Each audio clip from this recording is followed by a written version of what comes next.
Bom, e a gente tem uma entrevista agora para falar sobre a participação feminina na política. Tramita no Congresso Nacional 2 projetos de lei que dizem respeito ao assunto. Um deles prevê cota de 30% para mulheres em casas legislativas. E o outro sugere perdoar os partidos que registraram irregularidade na prestação de contas e diz respeito a cotas de recursos por gênero ou negros. Sobre esse assunto, nós vamos conversar com a deputada federal Flávia Moraes, líder da bancada goiana na Câmara dos Deputados. Muito bom dia para a senhora, seja bem-vinda aqui ao Manhã Bandeirantes.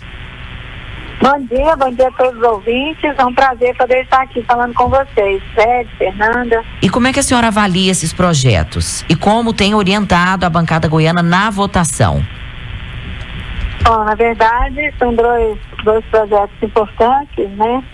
Esse da cota das cadeiras, a gente, não é questão de bancada de Goiás, né? Mas é uma questão nacional. Nós atuamos muito junto à bancada feminina, à bancada de mulheres. E o nosso objetivo é ampliar a participação das mulheres na política. Hoje no Brasil existe uma subrepresentação, as mulheres são a maioria da população e com a representação muito pequena, principalmente nos parlamentos. E em relação ao mundo, nós somos um país que precisa avançar nessa pauta. Nós temos países aí onde as mulheres usam burca, que tem mais parlamentares do que o Brasil.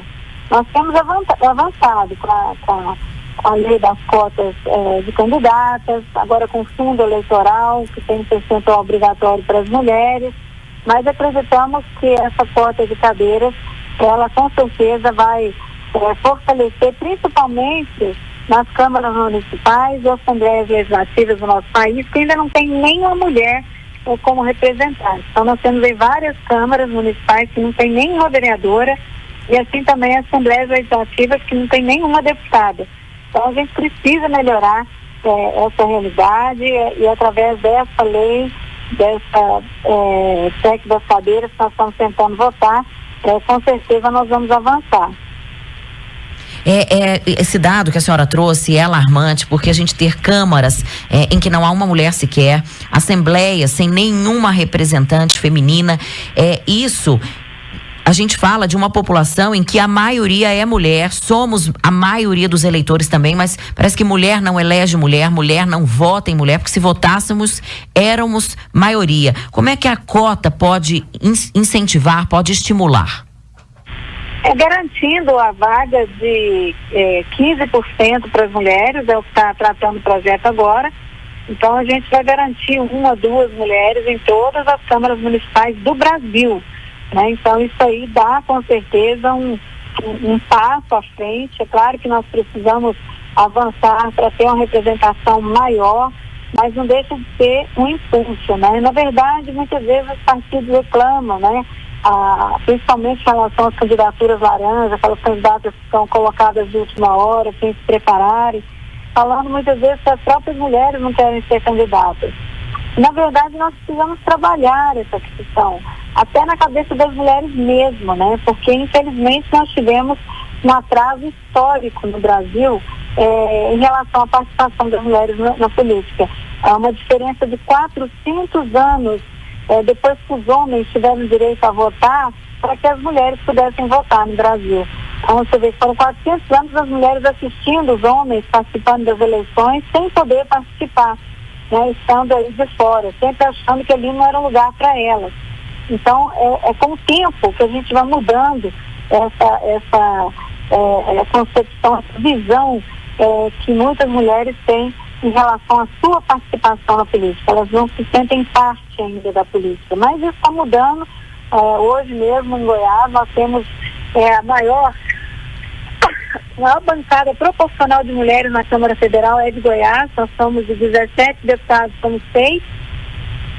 Na Assembleia Legislativa também, nós somos 4. E nós temos aí avançado nisso, temos trabalhado juntas com essa pauta. Nós temos dois grandes desafios, que é a violência contra a mulher e aumentar a participação das mulheres na política, nos espaços de decisão. Muitas vezes as decisões, as votações desses colegiados, elas acontecem pela maioria e as mulheres são minoria. Então a gente nunca tem aí uma representação suficiente para aprovar temas e matérias de interesse das políticas públicas para a mulher, de defesa dos direitos da mulher.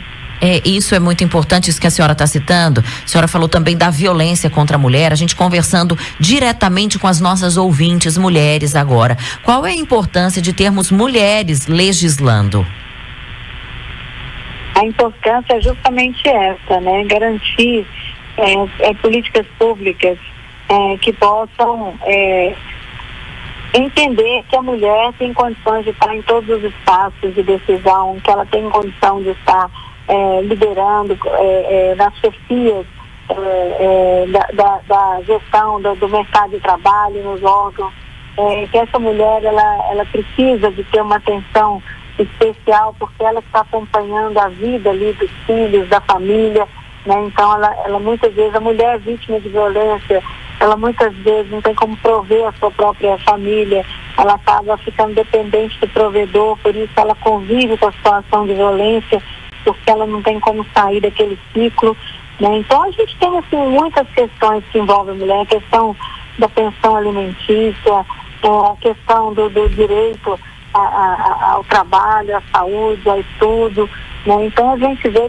que as coisas vão avançando e a violência também avança no mesmo, eu falo que é meio proporcional, quanto mais a mulher se torna independente. Hoje as mulheres são maioria nos bancos das universidades, hoje as mulheres estão ocupadas com muita competência no mercado de trabalho, mas elas não conseguem estar numa participação efetiva nos espaços de decisão, nos espaços de chefia.